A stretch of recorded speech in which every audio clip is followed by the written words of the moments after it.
You'll see that we're trying to concentrate and to focus on 6 themes. It's very clear that the interests, the research interests and the background of many of the participants are not all focused on these themes. Sometimes you have an oblique perspective on what we're asking about. It's quite clear that other themes could have been chosen. We chose these because we felt that there were problems or issues or uncertainties in both Europe and in China, in a way that it would make sense to look at them together in a binocular fashion. We could have added other things. We could have talked about feminism. We could have talked about military security. We could have talked about new technology as a theme in its own right. All of these things are of great interest and could have been chosen by us, but for a variety of reasons, which will partly be explained by our sense of these things being linked to one another, either overtly or under the surface, so that they're best considered together rather than devoting a conference each or a whole summer school each to any one of these things. We could have done that.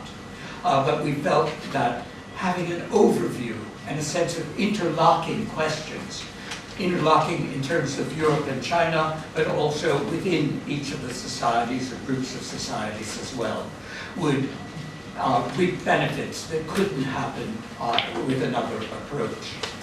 One of the questions that I would welcome you to ask for yourself is, are there themes that would have been better to choose? So these aren't ones which are cast in concrete. These aren't themes that are the only themes that we could have chosen or should have chosen. You're very, very welcome in your own summary and your own response, and maybe in your own questioning or your own papers. You give other ideas that we might have chosen with better results. Well, as I say, some of the themes are quite clearly identified as interlinked, both in Europe and in China.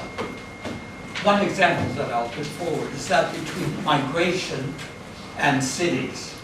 Now, migration we link with aging as one of the 2 major problems, or 2 of the major problems of the demographic nature which are facing both Europe and China. Questions of the various pace of aging in Europe. Some societies are young societies, are not facing the kinds of questions that some European countries and also China as a whole are facing, of demographic alterations where there's going to be a shortage of working age young population in the foreseeable future that's emerging already, and how that interlinks with questions of welcoming or repulsing migration in individual societies in Europe, and questions about the future of migration in China. China has had a history of restraining migration in the 20th century, certainly since 1949, where the system of having, in effect, a local passport that restrained the movement of poor rural population into cities has had the benefit that was very obvious when I first started going to China 30 years ago, of not having the kind of favelas and slums surrounding third world countries almost everywhere else in the world. The standard of living, the standard of accommodation was very, very poor. But the sense of having a kind of underclass surrounding of the main cities, particularly the great metropolises of the third world, is something that wasn't so apparent.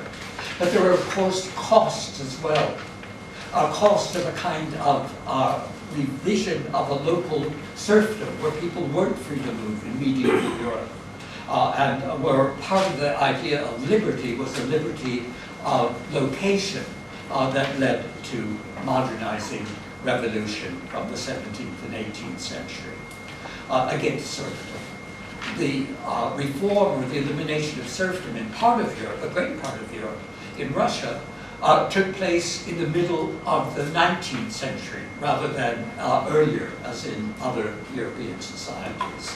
And at the same time as the freeing of the slaves at the result of the American Civil War in America.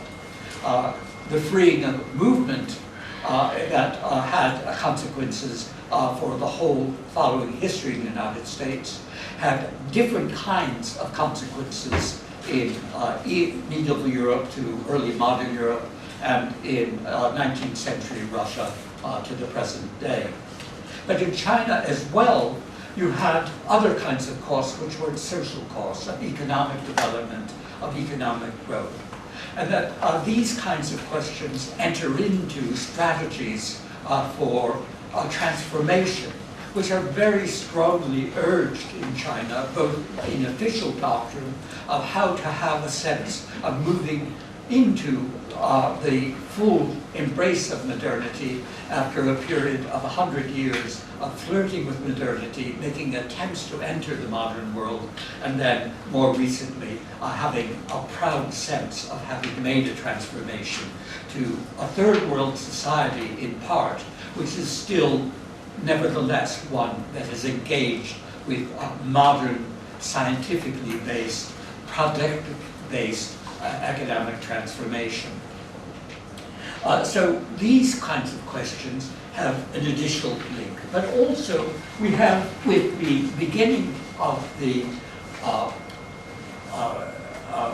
period of opening and reform from 1979 onward, other things which have grown up with economic dynamism and growth. Strangely, it might seem for people outside of China, or maybe East Asia more generally, that corruption has grown up with modern productive dynamism and growth.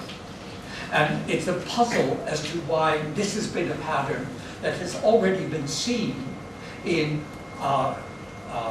Japan after the Second World War, in Korea, and in Taiwan, as also a pattern of the mutual growth, and perhaps not mutual interference, but perhaps mutual support of development, of ballooning out of corruption and ballooning out of economic progress. Understanding why this has happened, how it should be understood, can be compared with a less radical introduction of corrupt practices in Western Europe, and also the rise of the oligarchs and a kleptocracy in parts of the former Soviet system. So that these kinds of questions, which have varying degrees of resonance, seem to be related not just as isolated problems, but related to questions about demography, about economic growth, and about the future of cities. We also have questions of legitimacy that are very much at the forefront in China and in Europe. And the solution that was already mentioned by Rana of the pattern of legitimacy through democratic institutions and practices has been challenged not only in China, but also in parts of Europe in the 20th century through the great totalitarian ideologies.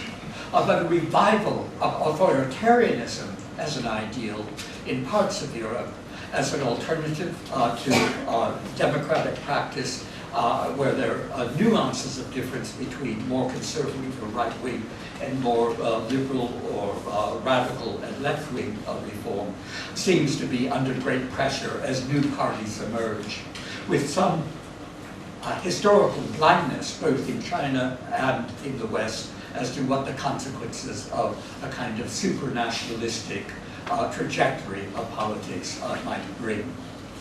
We have in East Asia the calamity of Japan, and in Europe the calamity of Italy and Germany, and then the Soviet system, as warnings of how a nationalistic turn to the right or the left might have great cost as well as potential benefits.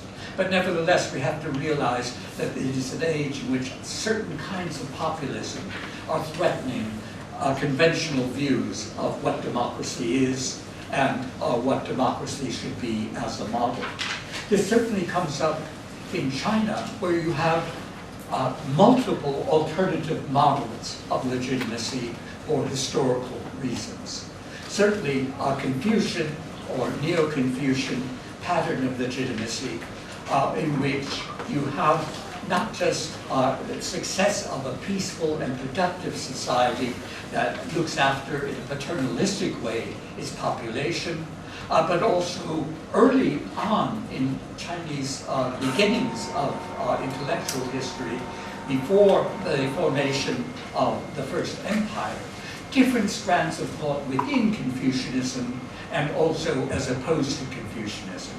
Those who have a background in Chinese studies only need the names of Taoism, which was hostile to the idea of a symbolic order and hierarchical order of governance that had a Confucian root, but also entered into dialogue with Confucianism even in pre-Han times, when they were recognized as separate schools, where the shared notion of wu wei, of non-action or inaction of the ruler, gave an alternative to the sense of an active, perhaps violent ruler as the ideal of governance. The revival of a sense of a peaceful alternative to what has led to carnage in Europe has had a 20th century history of trying to look back to Chinese origins as an alternative to the calamities of what was,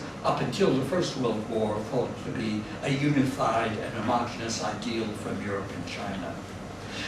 That the idea also of a Marxist criticism of liberal democracy through its analysis of capitalism in Marx, and then through the political transformation of Marxism through Engels and through Lenin and Stalin, gave a political dimension of what, in some sense, was meant to be a social or a trade union movement within a political system.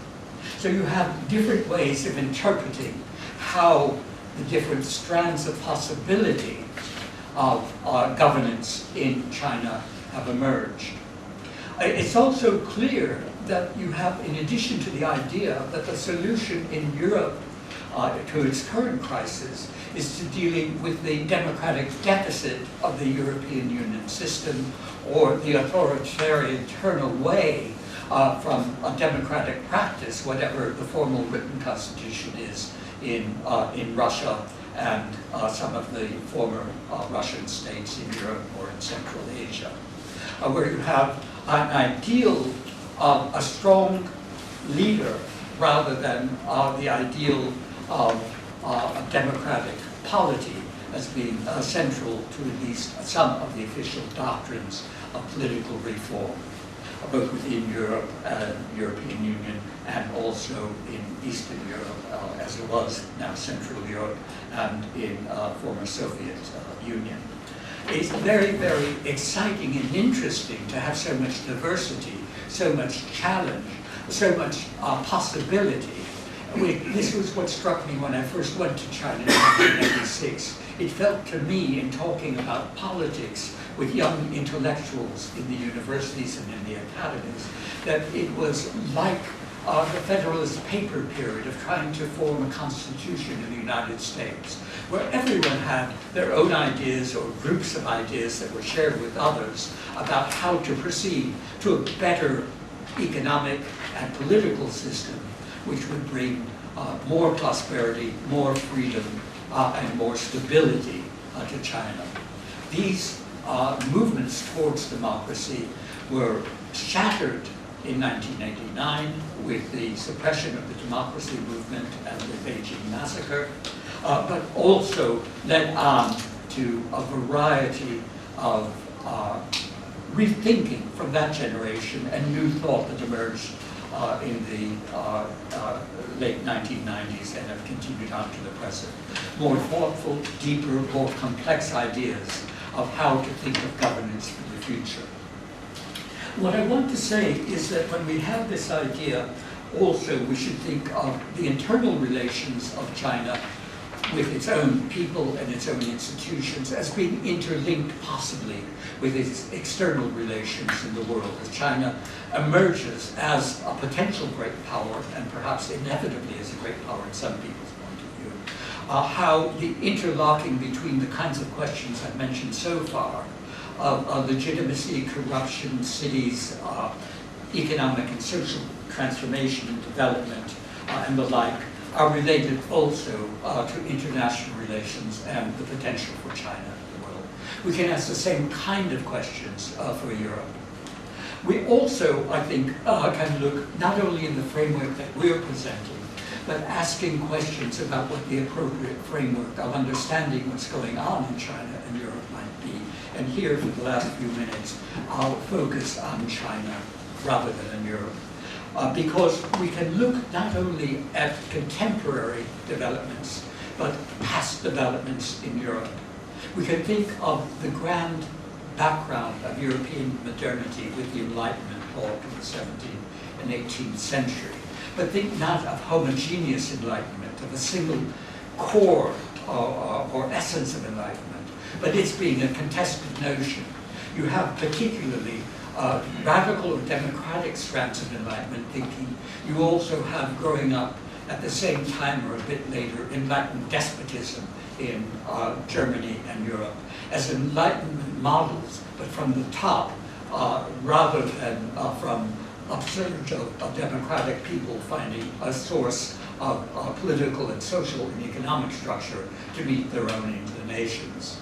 And that we can look back to the possibility of a dual inheritance, now again in Europe, but certainly in China, of enlightened despotic thought and also enlightened democratic or even radical democratic thought as part of a shared inheritance.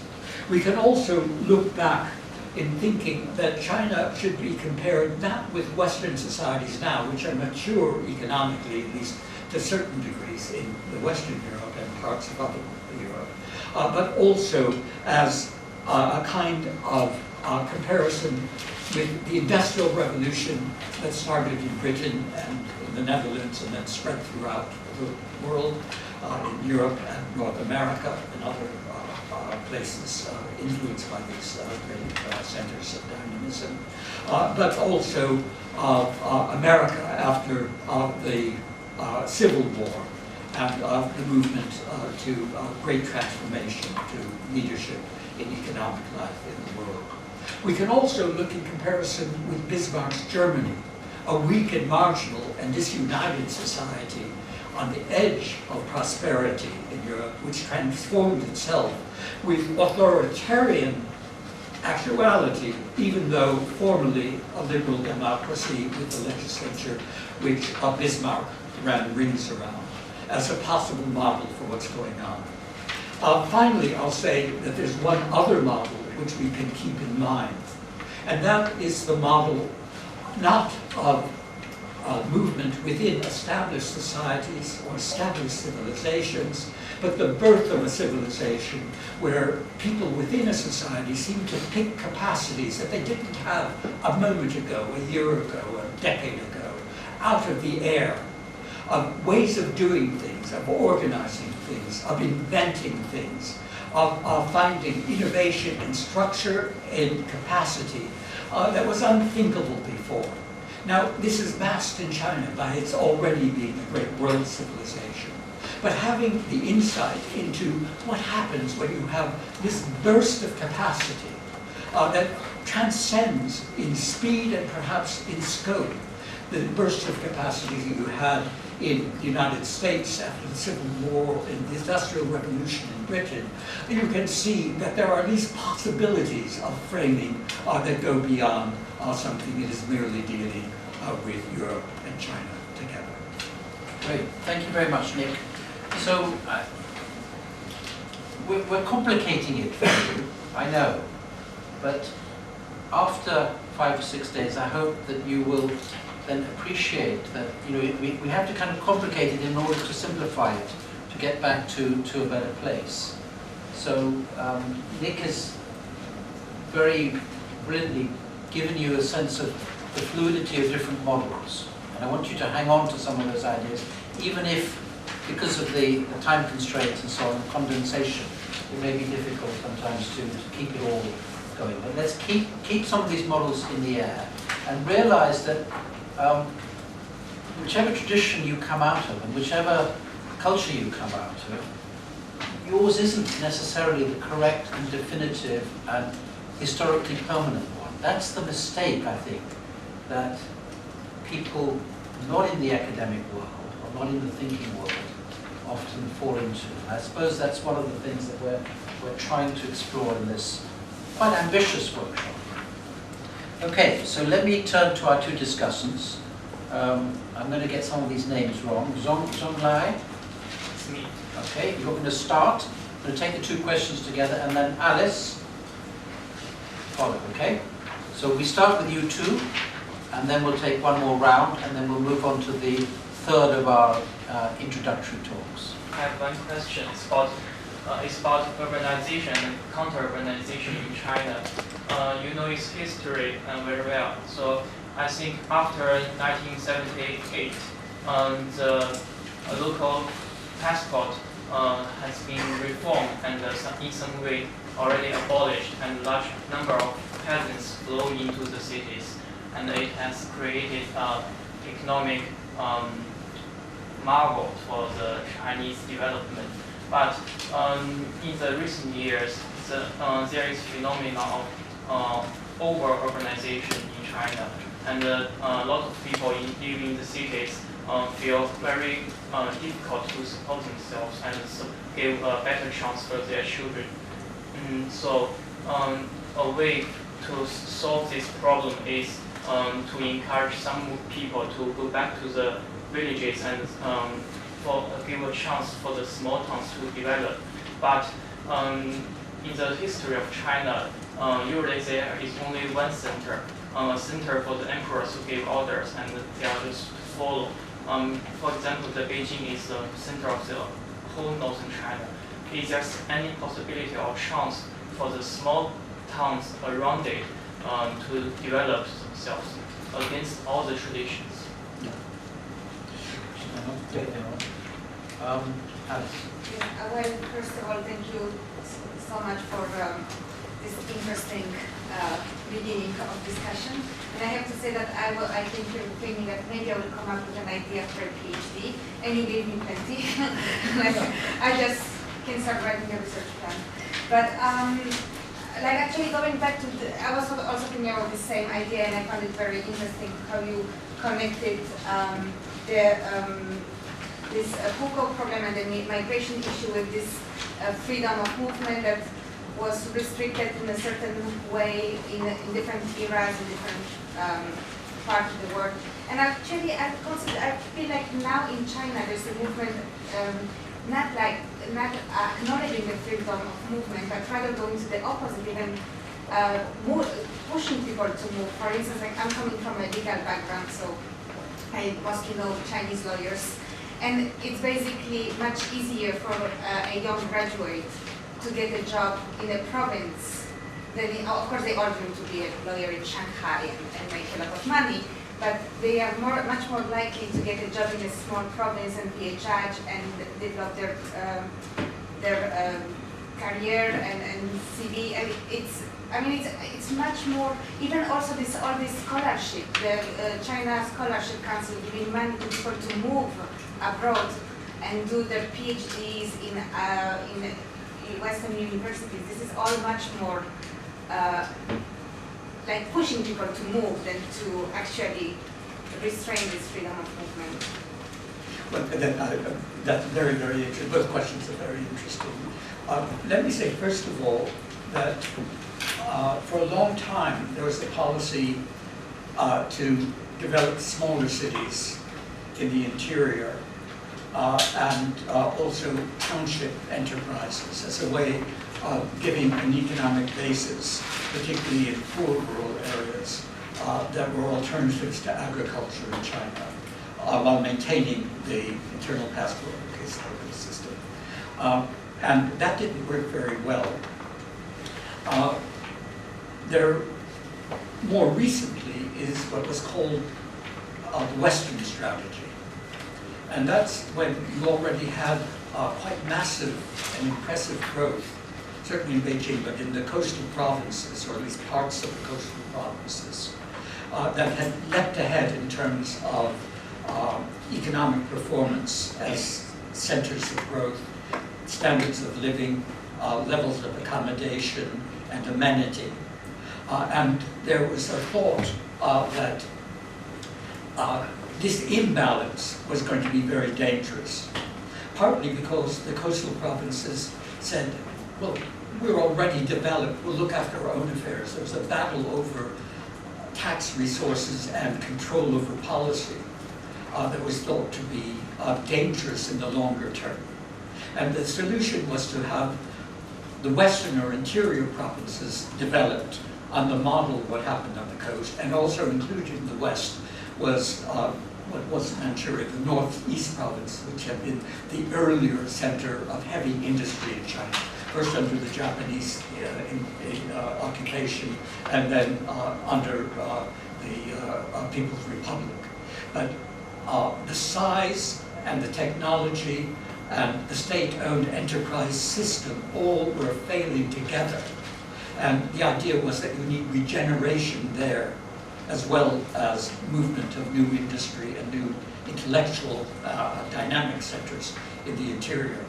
Now, it's very difficult to judge the extent to which the Western strategy has been successful, but there are signs that at least to some extent it has been successful in economic terms, and also having attractive centers of living for the generation of graduates and also generation of workers in local areas, moving to a city, but now moving to a local metropolis or city rather than to the coast. And this is mixed. I think it's not at all clear that there's only a positive picture or only a negative picture. Certainly when you look at how people live and the anxieties and the frustrations that people have and the anger that people have with these transformations, you add on a sense of the living city and the cultural city on top of the architectural or the city planner city or the city of economic dynamism and innovation.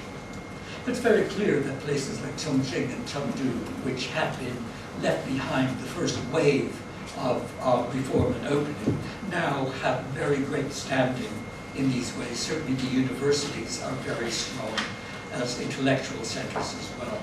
So that the question is, how are we going to get a rebalancing of one of the many rebalancings that's going on in China?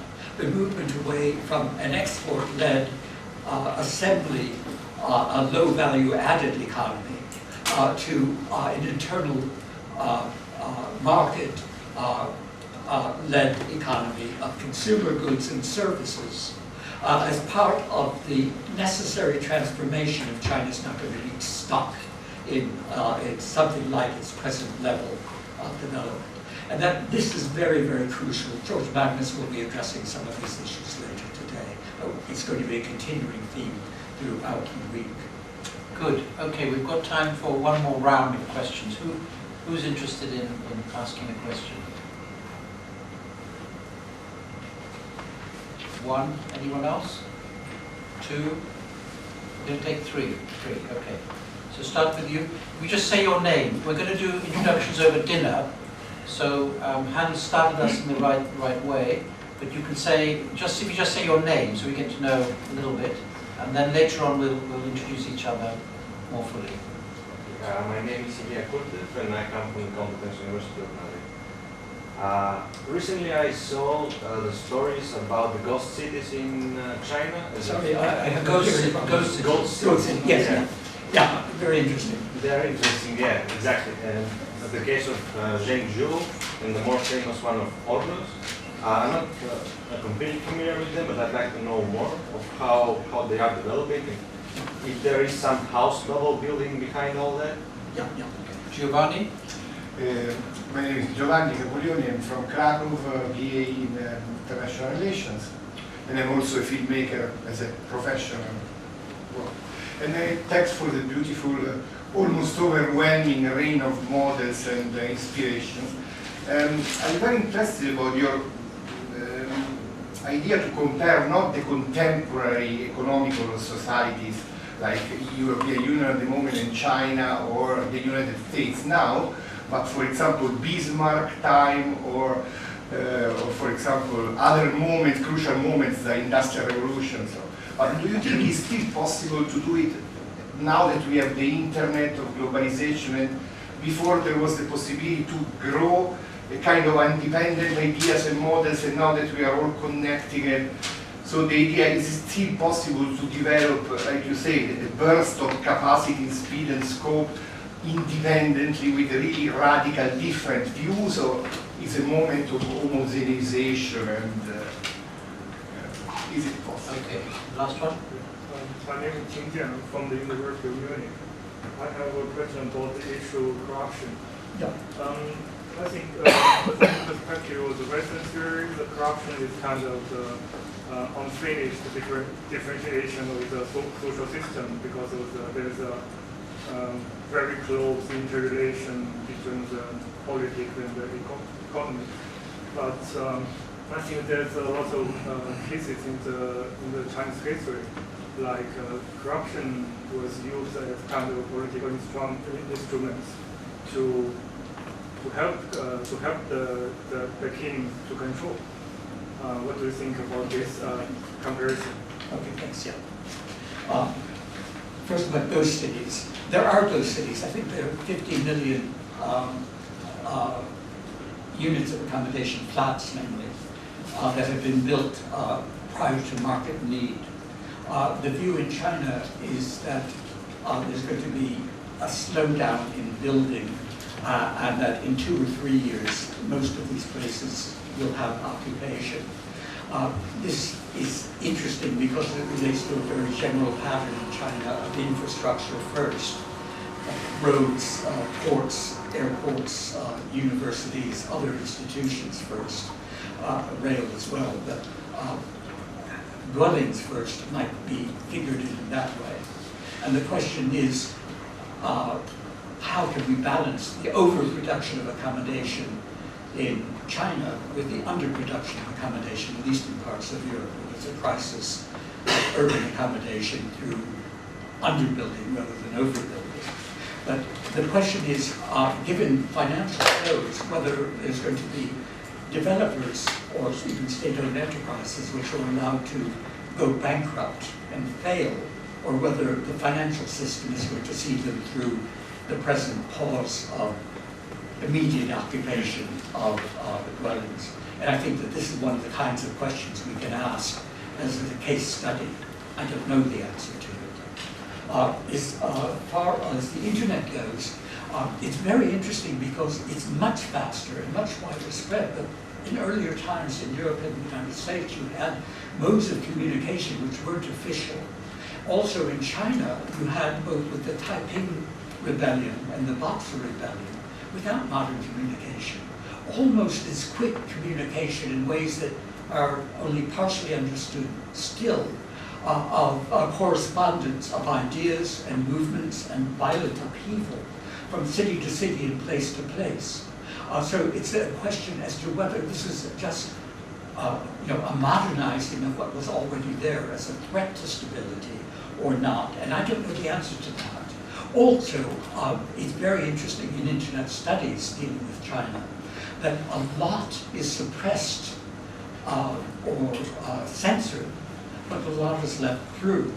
And sometimes people with exactly similar profiles, one person is censored and not allowed access to the internet, or to at least to post on the internet, but someone with the exact same ideas is allowed. And it's very, very unclear whether these are exemplary punishments or lapses in the system of control. But people in China say that it's mixed as to what gets through and what doesn't get through.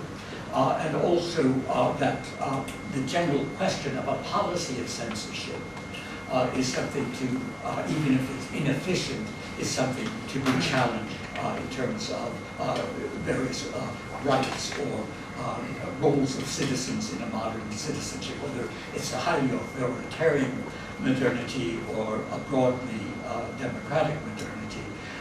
The question is whether this is suitable or an unnecessary constraint that will have deep consequences, negative consequences for the development of China.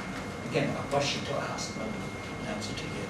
As far as corruption goes, it's very, very interesting to see how corruption can be motivated by a ruling elite or an individual ruler, how it can be a way of evading suffocating regulation. So the World Bank had a report, I think about 8 or 9 years ago, saying that however awful in terms of dislocation and practices of malinvestment in China corruption brings about, it also gives some space for entrepreneurial talent. It also can be linked to defective social security and pension systems which are being repaired. So some of the motivation for corruption of individuals in the last 2 years or 3 years of their official life might be moderated or removed. But it's a part of the culture that has to do with individual ethics as well as systemic ethics. And Tzu Jiwei, I think, has written quite brilliantly about it and might address some of these issues in his keynote address tomorrow. Great. Well, thank you very much, Nick. Much appreciated.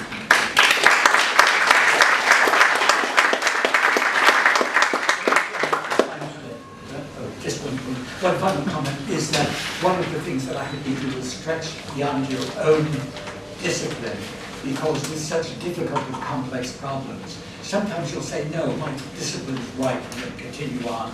That's all right, but at least try to think of whether different perspectives that you encounter here from the humanities or different parts of the social sciences will help you to think in what your main focus of thought is.